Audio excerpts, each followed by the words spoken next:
اعوذ باللہ من الشیطان الرجیم بسم اللہ الرحمن الرحیم یا بنی آدم قد انزلنا علیکم لباسا یواری سوآتکم وریشا ولباس التقوی ذالک خیر ذالک من آیات اللہ لعلہم یذکرون۔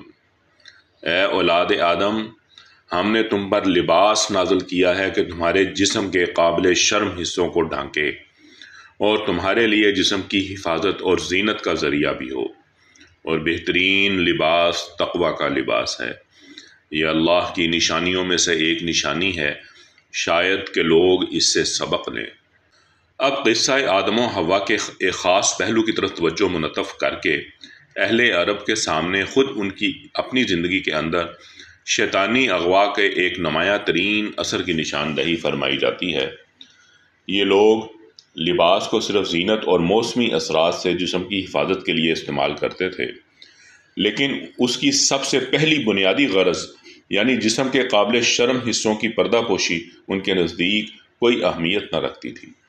انہیں اپنے سطر دوسروں کے سامنے کھول دینے میں کوئی باک نہ تھا۔ برہنہ منظر عام پر نہا لینا، راہ چلتے قضائے حاجت کے لیے بیٹھ جانا، ازار کھل جائے تو سطر کے بے پردہ ہو جانے کی پرواہ نہ کرنا ان کے شب و روز کے معمولات تھے۔ اس سے بھی بڑھ کر یہ کہ ان میں سے بکثرت لوگ حج کے موقع پر کعبے کے گرد برہنہ طواف کرتے تھے، اور اس معاملے میں ان کی عورتیں ان کے مردوں سے بھی کچھ زیادہ بے حیا تھیں۔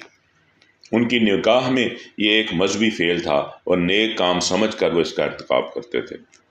پھر چونکہ یہ کوئی عربوں ہی کی خصوصیت تو نہ تھی، دنیا کی اکثر قومیں اسی بے حیائی میں مبتلا رہی ہیں اور آج تک ہیں۔ اس لیے خطاب اہل عرب کے لیے خاص نہیں ہے بلکہ عام ہے، اور سارے بنی آدم کو متنبہ کیا جا رہا ہے کہ دیکھو، یہ شیطانی اغوا کی ایک کھلی ہوئی علامت تمہاری زندگی میں موجود ہے۔ تم نے اپنے رب کی رہنمائی سے بے نیاز ہو کر اس کے رسولوں کی دعوت سے منہ موڑ کر اپنے آپ کو شیطان کے حوالے کر دیا، اور اس نے تمہیں انسانی فطرت کے راستے سے ہٹا کر اسی بے حیائی میں مبتلا کر دیا جس میں وہ تمہارے پہلے باپ اور ماں کو مبتلا کرنا چاہتا تھا۔